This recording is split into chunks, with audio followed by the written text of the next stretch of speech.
malah sekarang dia lapor sana lapor sini. Jare dijebak gak iso, gak masuk akal lek dijebak iku ya. Kon iku gak kemplu ya.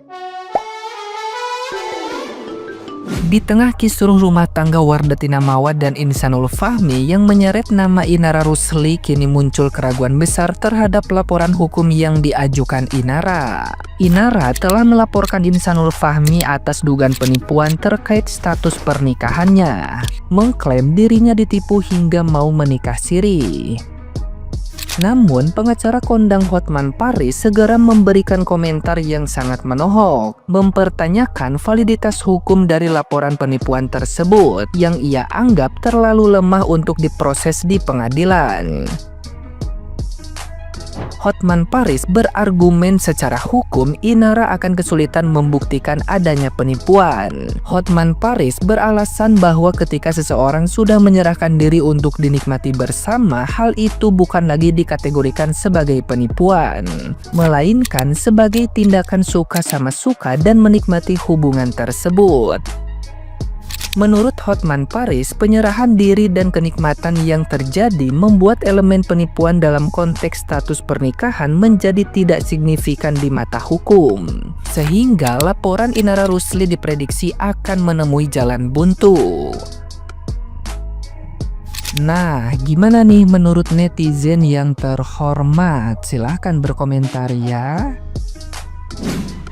Banyak orang berpikir masalah Inara dan Insanul Fahmi ini sudah berhenti, tapi kenyataannya kasusnya masuk tahap baru yang lebih berat. Di video ini saya cerita sedikit soal kenapa Inara akhirnya melaporkan Insanul Fahmi ke polisi, supaya kau bisa lihat gambaran utuh dari sisi Inara yang mengaku sebagai orang yang merasa jadi korban. Ayo kita bahas. Jadi begini Wisti, baru-baru ini Inara ini resmi buat laporan di Polda Metro Jaya lewat kuasa hukumnya. Dia bilang selama ini dia dibohongi soal status, dan diketahui si Insanul ini meyakinkan dirinya bahwa dia single atau duda sebelum menikah siri di bulan Agustus. Nah, yang lebih giongnya lagi Bisti, setelah semua masalah muncul dan video lama Insanul yang mengaku masih punya istri dan anak kembali viral, Nara ini merasa betul-betul ditipu. Dan tidak sampai situ saja Bisti, dia ini juga makin terdesak karena sebelumnya justru dia dan Insanul ini dilaporkan oleh Wardatina Mawat atas dugaan perzinahan. Jadi laporan ini diajukan sebagai bentuk perlawanan, seolah-olah dia mau menunjukkan kalau dirinya bukan pelaku tapi korban dari penipuan status. Dan kuasa hukumnya juga bilang kalau bukti sudah lengkap termasuk rekaman video yang jadi dasar laporan ini. Oke Besti, itu saja rangkuman berita seleb untuk hari ini. Next, kalau mau saya bahas seleb siapa lagi, silahkan tulis di komentar. Perselingkuhan Inara Rusli menemui babak baru. Nah, babak barunya apa? Babak barunya itu ternyata yang ngasih info ataupun yang ngasih CCTV-nya ke Mama itu bukan Mr. X, bukan Mr. V-nya, ya. Tapi nggak tahu. Itu masih tanda tanya besar. Karena apa? Setahu saya ya, akses untuk ke CCTV itu hanya orang-orang tertentu saja. Ya, bisa dikatakan yang punya rumah lah ya. Kalau gitu siapa coba? Terus yang ngasih CCTV-nya ke Mama itu siapa? Siapa? Nggak tahu deh. Coba deh kalian tebak-tebak sendiri itu siapa sebenarnya yang ngasih ke mamanya. Ada satu laki datang ke satu podcast. Terus dia ngebacot kayak begini nih.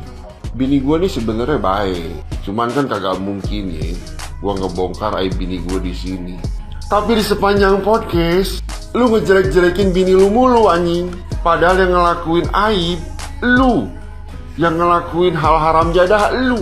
Tapi kok seolah-olah bini lu yang salah anjing. Kagak habis pikir aja gue mah. Udah ketahuan selingkuh. Sempet-sempetnya bawa agama. Padahal lu aja yang kepikiran isi sempak mulu. Tapi berlindung di balik tudung saji. Goblok lu tuh ya. Aku udah nonton podcastnya Bunda Maya sama Mbak Mawa loh. Saya cuman profesional aja. Kalau misalkan suami kamu itu nggak jadi kerja sama saya juga, suami kamu yang rugi. Terus akhirnya Mbak Mawa itu minta maaf loh ya. Minta gumuni katanya jelas-jelas nikah siri, tapi kok sautannya profesional kerja. Ya Allah, masa aku kemayune kok loh. Kemayune kok Cinderella sing diperebutkan oleh para sultan-sultan seluruh negeri. Menit 45-43 Bunda Maya bilang kayak ini. Pezina ketemu pezina, orang yang buruk ketemu yang buruk, itu anjani bener loh Cah.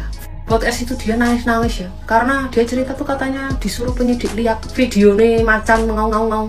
ya, suruh berkali-kali nonton kayak ngono kuwi. Harus menonton setiap kejadiannya ngono. Di perasaan hati mungilnya mau tersobek-sobek ngono. Akhirnya masih ada aja walang sangit ya. Padahal udah tak semprot pakai Baygon kok mati-mati. Keluar di kolom komen bilang kayak gini. Akhirnya dia juga pengen jadi artis. Di podcast kesana kesini menyebar aib suami dan lain sebagainya. Ya salah disebar-sebar. Lek gak disebar-sebar tambah kemayu ngomong yo. Udah tahu salah untuk minta maaf, untuk gak minta duit ngono kuwi jare. Kemayu nepal. Saya iku wong kemayu. Sing lanang iku ya Gembagus. Iya, wong kemayu karo Gembagus ki yo harus disebar-sebar malah. Ben isen. Oh gak isen kok. Malah sekarang dia lapor sana lapor sini. Jare dijebak gak iso, gak masuk akal lek dijebak iku yo. Kon iku gak wong kemplung ya. Jangan nyebarin aib orang Kak, nanti Allah marah dalam. Iki Allah lagi marah iki karo wong loro iku ya. Mulane aib tersebar. Aja ku anak balik. Ya gimana ya guys, kalau orang itu otaknya dipantau ya kayak gitu. Gak bisa mikir loh. Soalnya iki sing gak ngising orang sing gak mikir waduh. Di saya kontak klarifikasi Inara mendapat banyak perhatian dari netizen, bahkan menjadi wadah perdebatan ya. Nah, ada beberapa komentar meminta saya untuk menjelaskan seharusnya apa yang dilakukan, apa yang disampaikan oleh Inara di dalam klarifikasinya gitu. Perlu dipahami terlebih dahulu, dalam public relation kondisi Inara di sini sedang mengalami krisis, sehingga komunikasi yang harus dia sampaikan dalam klarifikasi tersebut adalah komunikasi krisis. Nah, apa tuh krisis ya?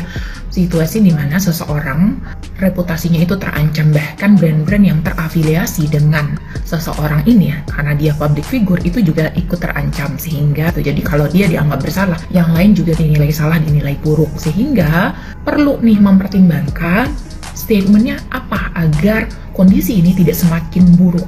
Nah, situasinya dia itu sedang dianggap bersalah ya oleh publik, maka apapun yang ia sampaikan akan dia salah gitu, maju mundur kena nih. Nah, berarti ini sangat beresiko gitu, apapun yang dia sampaikan sangat beresiko. Nah, dalam hal ini perlu menunjukkan bahwa adanya penyesalan gitu ya, bahwa mengakui sebuah kesalahan, misalnya ya, permohonan maaf, misalnya sampaikan saja, saya Inara ingin menyampaikan permohonan maaf kepada semua pihak yang dirugikan. Saya ingin menyelesaikan ini dengan cara yang baik. Sekali lagi saya mohon maaf sebesar-besarnya. Udah cukup mohon maaf, karena apapun itu akan diserang gitu loh. Ya udah mohon maaf. Nah, semua tahu bahwa dia udah punya juru bicara yang banyak yang menjelaskan tentang kronologi apa yang harus dia lakukan dan lain-lain. Jadi dia cukup untuk menyampaikan permohonan maaf kalau dia mau bicara gitu. Tapi ada cara lain yang bisa dilakukan. Cukup hadir di situ, menunjukkan ya wajah penyesalan gitu ya. Diam aja, karena apa? Ya tadi, apapun yang ingin dia sampaikan akan dinilai salah, dan kalau salah-salah kata akan beresiko lebih besar. Jadi ada kalanya silent is golden, yaitu itu yang harus dilakukan. Jangan terkesan malah pembelaan diri, pembenaran. Inara, muka sudah cantik, udah tinggi, udah putih, udah mulus, body masih bagus, anak sudah 2-3 juga. Nggak seperti kita ini mama yang di kampung, sudah banyak bekas jerawat, tai lalat di mana-mana, nggak ada mulus-mulusnya gitu ya. Aduh, kenapa masa sih gitu nggak berpikir gitu, atau nggak bisa ngedapatin laki-laki yang single gitu, laki-laki yang bukan notabene tuh punya orang ya. Bagaimanapun kita sembunyikan, bangke itu tuh tetap akan tercium juga itu baunya. Nggak mungkin enggak. Soalnya kita ngejalanin hidup ini tuh bukan seperti kita ngejalanin drama di Indosiar. Bukan, ini tuh nyata. Dan kalau orang sudah menikah, biar nikah siri, nikah diam-diam atau nikah apalah itu, tetap akan lama-lama itu tetap akan mencuat, muncul juga ke publik. Ya, jangan minta nggak dihujat, karena kalian itu seorang public figure yang notabene kalian itu sudah publikasi. Jadi haknya orang untuk suka atau nggak suka sama kau. Kenapa sih nggak bisa gitu wajah cantik itu, ya kan, body sebagus itu nggak bisa gitu ngedapetin laki-laki yang memang single. Kayaknya banyak banget orang single di muka bumi ini, yang sukses juga tuh banyak. Tapi kenapa harus terpaut, tercantol sama suami orang? Tumben gak ada para ustadz-ustadz yang mendampingi kan. Kemarin tuh buka cadar ada ustadz-ustadz yang mendampingi. Waktu bermasalah sama si Virgun ada disupport sama ustadz-ustadznya. Nah sekarang sendiri gak ada itu. Kenapa pula itu? Hah? terlalu fatal apa yang kau lakukan. Sebenarnya kemarin itu tuh publik itu sudah sanjung-sanjung kau, sudah bilang kau istri yang kuat, bijaksana, kasihan, bla bla. Ini lagi kau memperlakukan wanita yang sama di posisimu dulu. Kan kita punya otak, Inara, punya otak. Otak itu untuk berpikir, Inara, untuk berpikir. Kau kan saling chat-chatan sama si Mawar, ya. Nyata-nyata kau tahu kalau mereka itu tuh belum sah bercerai. Sekalipun sudah talak 1, 2 itu masih bisa kembali. Kecuali sudah talak 3 dan sudah ada keluar tuh akte cerai tuh, baru tuh kita melangkah. Masa kita melangkah orang baru talak 1 atau 2? Terus gimana kalau seandainya mereka tuh rujuk lagi? Coba, katanya nggak mau diduakan, nggak mau menjadi istri kedua. Terus masa sih logika nggak berpikir gitu loh? Aduh, secantik ini, aduh, kenapa sih Tuhan gitu nggak memberikan aku paras yang cantik seperti dia itu, ya kan?